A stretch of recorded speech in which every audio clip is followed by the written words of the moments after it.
Hello everyone. ఈరోజు మనము fifth sem English unit 3 prose lesson Homi Jehangir Bhabha గురించి డిస్కస్ చేయబోతున్నాము. Welcome to my channel.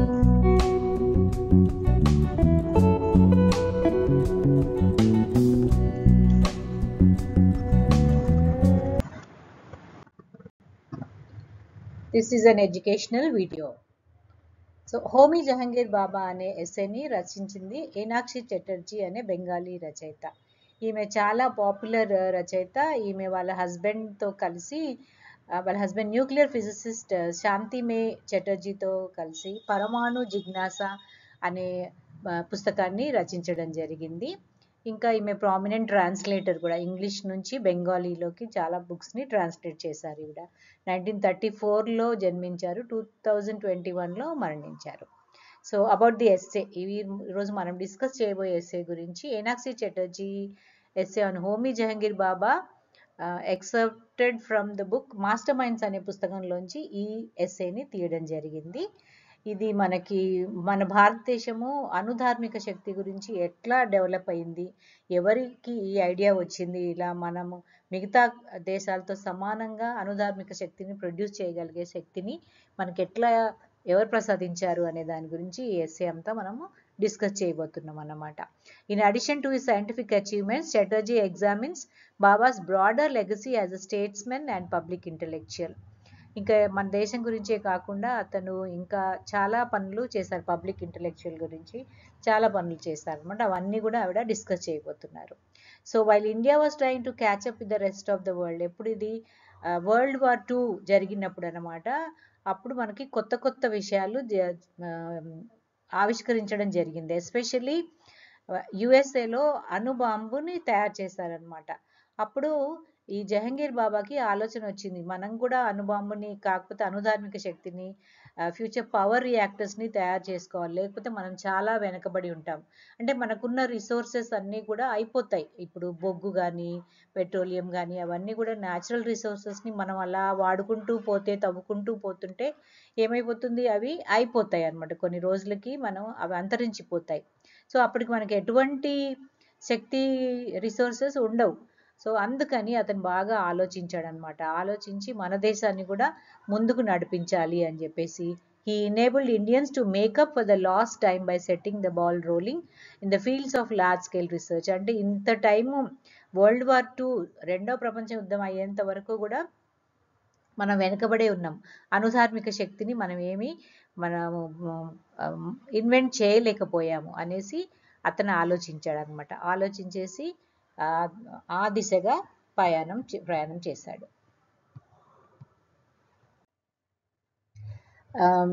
అయితే బాబా మంచి ధనవంతుల ఫ్యామిలీలో పుట్టాడనమాట. అతనికి పార్సీ ఫ్యామిలీలో.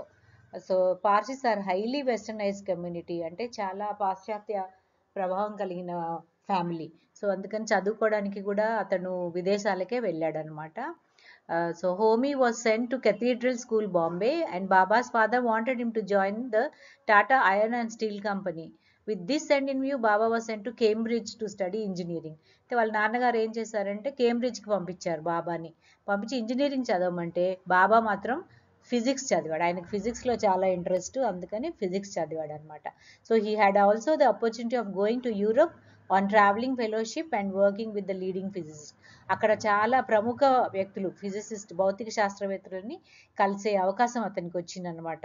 Poly in Zurich and Fermi in Rome, Chadwick, Kapitza, ఇలాంటి బ్లాకెట్, వీళ్ళంతా చాలా ప్రముఖమైన శాస్త్రవేత్తలు. వాళ్ళతో కలిసి ఫిజిక్స్ గురించి చాలా డిస్కస్ చేశాడు.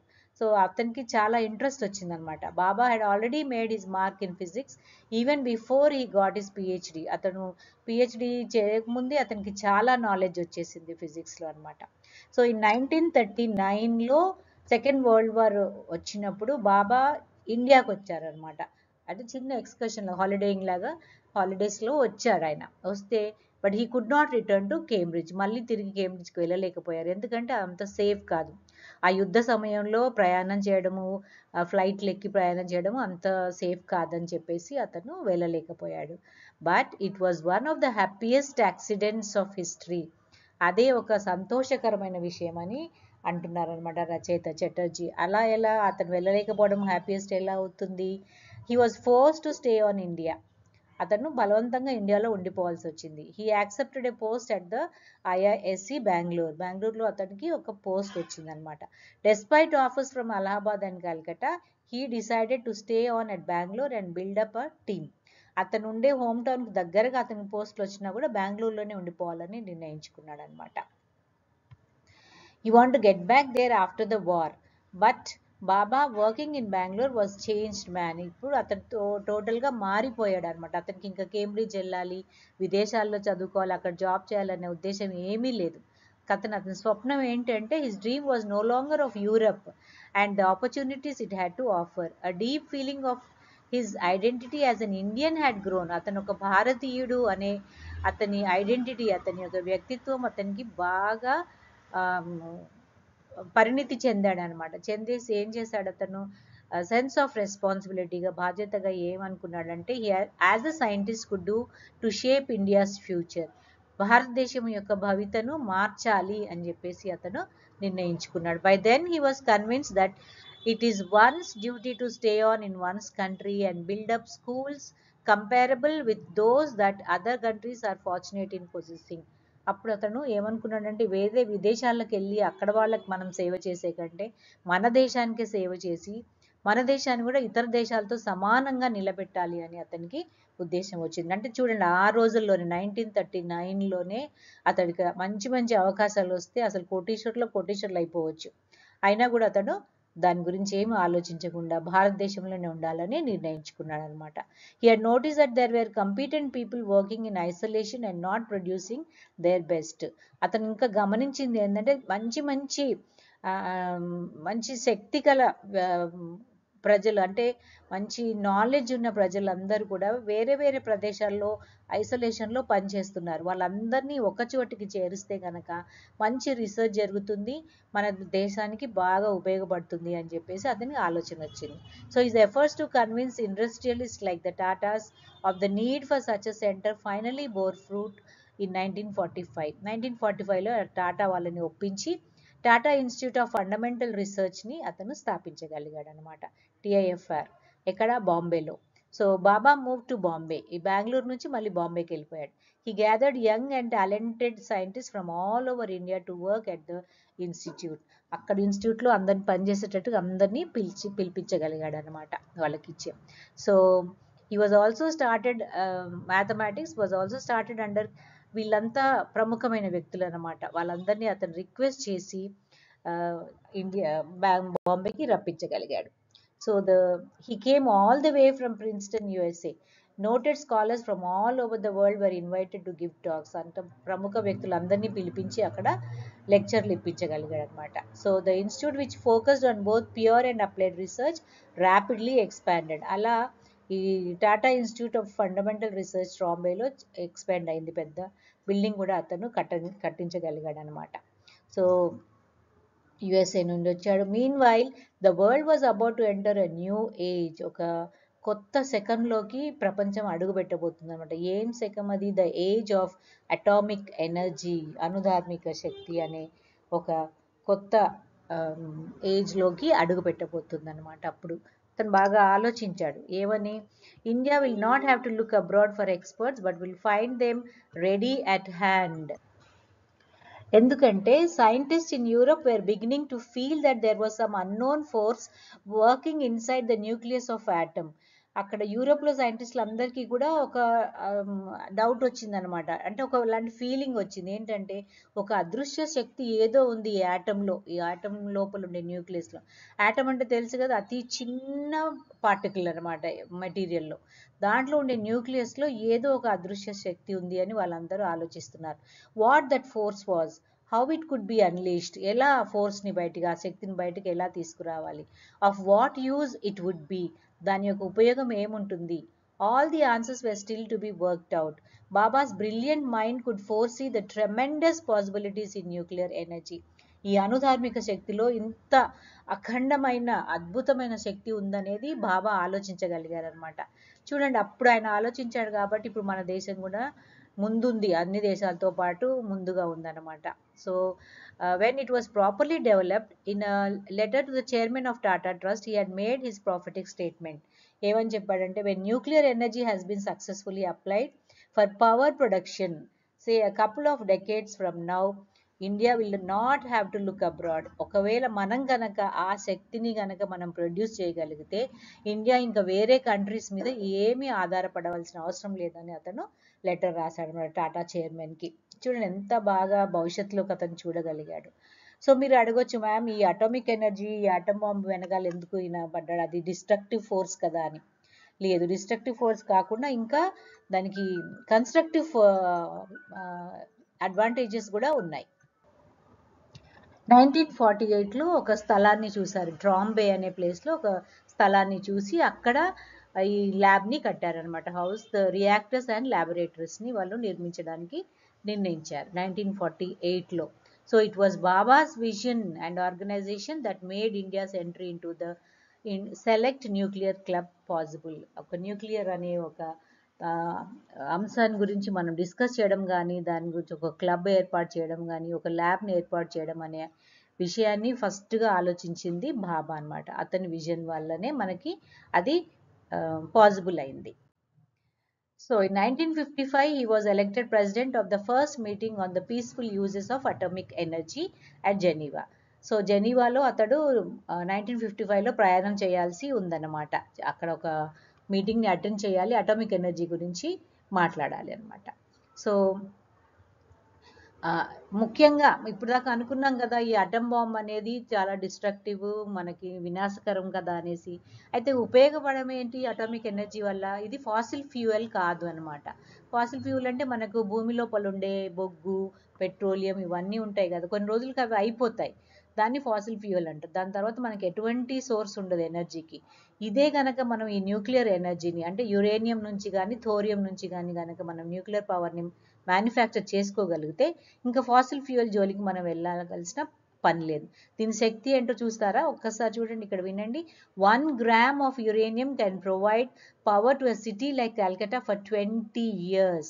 1 గ్రాము యురేనియము కల్కట్టా అనే అలాంటి పెద్ద సిటీకి 20 ఏళ్ల వాళ్ళకు కూడా ఎనర్జీని ప్రొడ్యూస్ చేయగలుగుతుంది. అంటే ఎలక్ట్రిసిటీ కానీ, ఇండస్ట్రీస్ నడిపించే ఎనర్జీ కానీ అన్నీ ప్రొడ్యూస్ చేయగలుగుతుంది ఒకే 1 గ్రామ్. అంటే అంత శక్తివంతమైందనమాట. ఒక్కసారి ఊహించుకోండి, అట్లాంటిది కనుక మన దేశంలో ప్రొడ్యూస్ అవ్వగలిగితే మనం ఎంత గొప్ప వాళ్ళం అయిపోతాం, ఎంత గొప్ప దేశం అయిపోతుంది అనమాట. However strict safety measures are needed against an accidental leakage of radioactivity. అలాగే మనం కొంచెము సేఫ్టీ మెజర్స్ కూడా చూసుకోవాలి, అన్ని జాగ్రత్తలు కూడా తీసుకోవాలి. ఎటువంటి లీకేజీ ఉండకూడదు అనమాట. యురేనియం నుంచి లీకేజ్ ఉంటే కనుక అది రేడియో ధార్మిక శక్తిని మనకి వాతావరణంలోకి రిలీజ్ చేస్తుంది, అది మనకి చాలా మళ్ళీ హాని చేస్తుంది అనమాట. అదొక్క జాగ్రత్త మనము చూసుకోవాలి. సో బాబా అప్పటి ప్రైమ్ మినిస్టర్ జవహర్లాల్ నెహ్రూతో చాలా సాన్నిహిత్యంగా ఉండేవాళ్ళు. ఎందుకంటే ఇద్దరు both came from affluent backgrounds, అంటే చాలా సంపన్నమైన కుటుంబ నేపథ్యంలోంచి వచ్చిన వాళ్ళే అనమాట.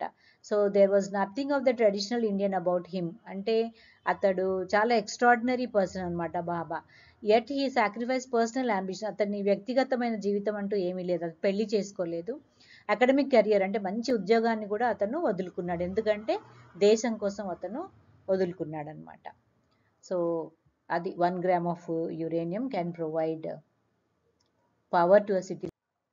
So that is why Baba took a special interest in planning the surrounding areas of the laboratories. అంటే ఆ బిల్డింగ్స్ కట్టడమే కాదు, బిల్డింగ్ చుట్టూ కూడా చాలా అందమైన గార్డెన్స్ అవి ఇవన్నీ నిర్మించాడనమాట. While everywhere else in India the laboratories were drab buildings, Baba did not think twice about spending large amounts. అంటే మిగతా చోట్ల వేరే వేరే బిల్డింగ్స్ అన్నీ కొంచెం డల్ కలర్తో ఉండేవి, కానీ ఈ బాబా నిర్మించిన ల్యాబొరేటరీస్ మాత్రం చాలా ఎక్స్పెన్సివ్, చాలా ఖర్చుతో కూడినవి. అతను డబ్బు ఖర్చు పెట్టడానికి అస్సలు వెనకాడేవాడు కాదనమాట.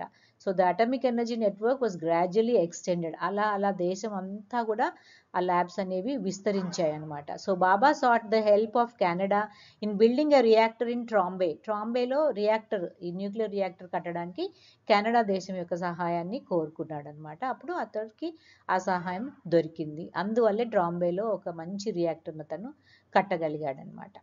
సో అతని ఆశయం ఏంటంటే India should build 1 reactor every year so that she would never have any power shortage. ఎటువంటి షార్టేజ్ ఉండకుండా ప్రతి సంవత్సరం ఒక రియాక్టర్ని నిర్మించుకోవాలి అని చెప్పేసి అతడు బాగా కోరుకున్నాడు. The first power plant was setup at Tarapur to provide power to the states of Maharashtra and Gujarat. ఈ 2 స్టేట్స్కి ఎనర్జీని సప్లై చేయడానికి అతను తారాపూర్ దగ్గర ఒక న్యూక్లియర్ రియాక్టర్ని నిర్మించగలిగాడు. So when Baba spoke at the 1955 Geneva conference about the peaceful uses of atomic energy, ఇది చాలా ముఖ్యమైనది. Peaceful uses of atomic energy. America లాంటి దేశాలు ఎందుకు ఉపయోగించుకున్నారు ఈ అటామిక్ ఎనర్జీని? బాంబ్స్ తయారు చేయడానికి, ఇతర దేశాల మీద వేయడానికి, వినాశనం సృష్టించడానికి వాళ్ళు తయారు చేసుకున్నారు. కానీ మన దేశం అట్లా కాదు. Peaceful uses of atomic energy, మంచి విషయాలకి ఉపయోగించుకుంటామని చెప్పినా కూడా many of his European colleagues were sceptical. వాళ్ళకి డౌట్ అనమాట, ఎలా మంచి విషయాలకి ఎందుకు ఉపయోగించుకుంటారు వీళ్ళు, డిఫెన్స్ అంటే ఆర్మీకి ఉపయోగించడానికే వీళ్ళు న్యూక్లియర్ రియాక్టర్స్ని ఏర్పాటు చేసుకుంటున్నారు అని చెప్పేసి వాళ్ళు డౌట్ పడ్డారనమాట. They did not believe it would ever be safe or economical to use electricity generated from an atom. కానీ బాబా మాత్రం దాని గురించి విద్యుత్తుని ఉత్పత్తి చేయడానికి మాత్రమే అతను ఉపయోగించుకాడు. ఈ showed how nuclear power could compete with thermal power. అంటే మామూలుగా మన హైడ్రో ఎలక్ట్రిసిటీ బొగ్గుతో నిర్మించేది ఆ పవర్ కంటే కూడా ఈ అటామిక్ పవర్ ఎట్లా ఉపయోగించవచ్చో అతను చూపించాడు అనమాట, అతను ప్రూవ్ చేయగలిగాడు. India has the largest deposit of thorium. It was one of Baba's fondest dreams to have enough breeder reactors in this country, turning thorium into nuclear fuel. Uranium ఒకటి, thorium ఒకటి, ఈ 2 ఎలిమెంట్స్ కూడా nuclear రియాక్టర్స్గా మనము మార్చుకోవచ్చు అనమాట. ఇవన్నీ కూడా నిల్వలు, థోరియము, యురేనియం నిల్వలు, ఇవేమో రియాక్టర్స్, న్యూక్లియర్ రియాక్టర్స్ అనమాట. So the interesting thing about this technology is that the fuel produced is more than the fuel consumed. అంటే మనం ఉపయోగించుకునే ఆ ఫ్యూయల్ కంటే కూడా ప్రొడ్యూస్ చేసే ఫ్యూయల్ ఎక్కువగా ఉంటుందన్నమాట. ఇది చాలా వింతైన విషయం అని చెప్తున్నారు అనమాట Chatterjee author. The paradox is contained in the following lines. ఈ ఉదాహరణతో అతను చెప్తున్నాడు అనమాట. Question: John has 3 truckloads of nuclear fuel. He used them to light New York for 1 year. How much fuel did he have left? John దగ్గర 3 లారీల nuclear fuel ఉంది. అతడు దాన్ని న్యూయార్క్ లాంటి పెద్ద స్టేట్కి ఎనర్జీ సప్లై చేయడానికి, సంవత్సరం పొడుగుతో సప్లై చేయడానికి ఉపయోగిస్తే ఇంకా ఎంత మిగులుతుంది 3 లారీల లోడ్స్ ఉంటే? అంటే ఆన్సర్ వచ్చి 4 truckloads. అంటే ఇది ఉపయోగించే లోపల ఇంకొక ట్రక్ లోడు మనము ప్రొడ్యూస్ చేసుకోవచ్చు అనమాట. అంత ఫాస్ట్గా జరుగుతుంది దీని ఉపయోగం, దీన్ని నిర్మించడము అని చెప్తున్నారు అనమాట. So once the technique of converting thorium into nuclear fuel has been mastered, India will be completely self sufficient in nuclear fuel and will not have to depend on any foreign country for its supply. ఒకవేళ కనుక ఆ technique కనుక తెలుసుకోగలిగితే, థోరియంని nuclear ఫ్యూయల్గా convert చేసే టెక్నిక్ని తెలుసుకోగలిగితే ఇంక ఇండియాకి ఎదురే ఉండదన్నమాట. ఇది అతని యొక్క డ్రీమ్, ఒక స్వప్నం అనమాట. So Baba had made plans for these two. An experimental fast reactor was set up at Kalpakkam near Madras. But Baba did not live to see it in operation. అతని స్వప్నం కోసం అతను ఎక్స్పెరిమెంటల్గా నిర్మించాడు కల్పాకం దగ్గర, కానీ అతను జీవించలేడనమాట. In 1966, when Baba was on his way to Vienna to attend a meeting of the International Atomic Energy, his plane crashed on Mont Blanc. ఈ ప్లేస్లో అతని plane కూలిపోయిందనమాట. He was only 57 when death occurred to him. అతను 57 సంవత్సరాల వయసు మాత్రమే అతనికి ఉందన్నమాట. So his death cut short a dynamic career at its creative best. అతను ఒక మంచి సృజనాత్మకమైన పనిని చేపట్టే సమయంలోనే అతన్ని మృత్యువు కబలించిందనమాట. To honour his memory, the Trombay Atomic Energy Establishment was renamed the Bhabha Atomic Research Centre అని దానికి పేరు పెట్టారనమాట. ఇది లెసన్ మీకు అందరికి అర్థమైందని అనుకుంటున్నాను స్టూడెంట్స్. ఏమైనా డౌట్స్ ఉంటే కామెంట్ సెక్షన్లో రాయండి, నేను ఆన్సర్ చేస్తాను. So these are the questions. What role did Bhabha play? ఈ అన్ని క్వశ్చన్స్కి నేను ఇక్కడ ఈ క్వశ్చన్కి ఆన్సర్ ఇచ్చాను మీకు. According to Chatterjee, how did Baba's vision and leadership influence the development of scientific research in India? ఈ ఆన్సర్ నేను మీకు క్లియర్గా ఎక్స్ప్లెయిన్ చేసి పెట్టాను. అంటే సైడ్ హెడ్డింగ్స్ ఎలా ఇవ్వాలి, ఎలా రాయాలి అని చెప్పేసి ఎక్స్ప్లెయిన్ చేశాను. అది ఒకసారి వినండి, నేర్చుకుని ఎగ్జామ్లో రాయండి. ఇది షార్ట్ క్వశ్చన్, తప్పకుండా ఎగ్జామ్లో వస్తుంది. మీకు 15 మార్క్స్ క్వశ్చన్ వస్తుంది. కాబట్టి ఈ అన్ని క్వశ్చన్స్ కవర్ చేశాను నేను ఈ ఆన్సర్లో. అంటే దాదాపు 500 వర్డ్స్ వస్తుంది అది ఆన్సర్. కానీ మీరు నేర్చుకొని దాన్ని మెమరైజ్ చేసి మీరు ఆన్సర్లు రాసేటప్పటికి అది 250 వర్డ్స్కి తగ్గిపోతుందని నాకు తెలుసు. ఎందుకంటే అన్నీ గుర్తుపెట్టుకోవడం కష్టము. సో ఆన్సర్ని ఒకసారి చూడండి, మీరు నేర్చుకోండి. ఓకేనా? So I repeat the question. How did Baba's vision and leadership influence the development of science research in India?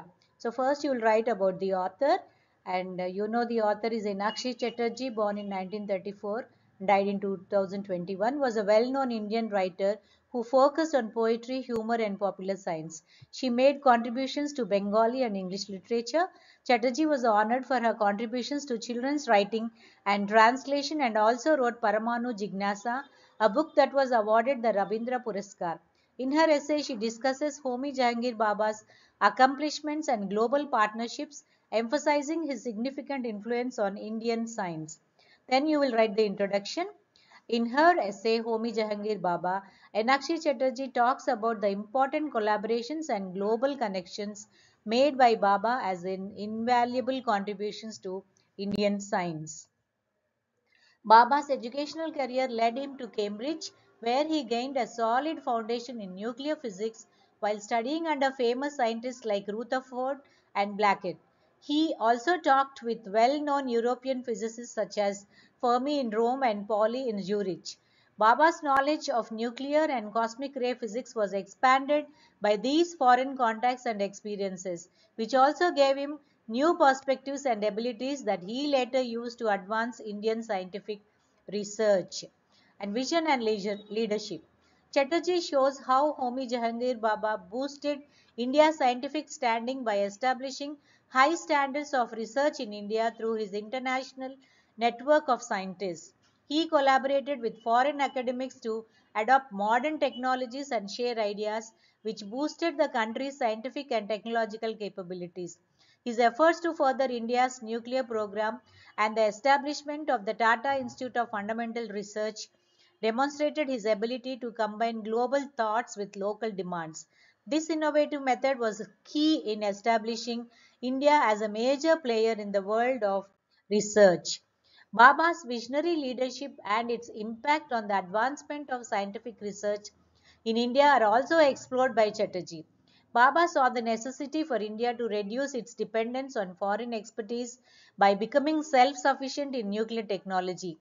By founding organizations that would support innovation and research, he set the groundwork for further scientific examinations. He led the establishments of Atomic Energy Commission and the Atomic Energy Department in 1948, which laid the foundation for India's nuclear energy programs. Then you write about Baba's legacy.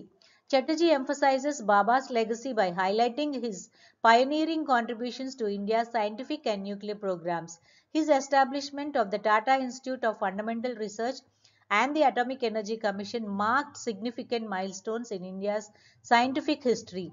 She also notes that Baba's efforts in advancing nuclear energy were not limited to scientific achievements. They had a profound impact on society by providing a new source of energy and driving industrial growth. Baba's influence extended beyond his lifetime as his work laid the foundation for India's ongoing advancements in nuclear science and technology. Then you will write the last paragraph, the conclusion. The impact of Homi Jahangir Baba's visionary leadership on India's scientific and technical landscape is enduring. Future generations of scientists will benefit from Baba's transformation of Indian science by creating a foundation of research and innovation. In addition to strengthening India's standing in the international scientific community, his work motivated a culture of independence and superior research in science. So in this way, if you write the answer, students, you are sure to get O grade in your examination. So hope I made an effort to make the paper easy for you, especially unit 3. In the last minute, some of the students were requesting, so I made this video, students. Hope it will serve the purpose. And if you don't understand anything, do not hesitate to ask me. Thanks for watching, and see you in the next video. And all the best for your examination tomorrow. And any queries, do not hesitate. If you liked my tutorial, please hit that like button and share. Please share this video, I always tell you, so that there are many students who are eagerly waiting to see such explanations. And if you feel like subscribing, subscribe. I'll be making videos on your lesson, students, apart from other types of videos I made. But these educational videos also I'm sure to make. Okay, see you in the next video. Bye bye, take care.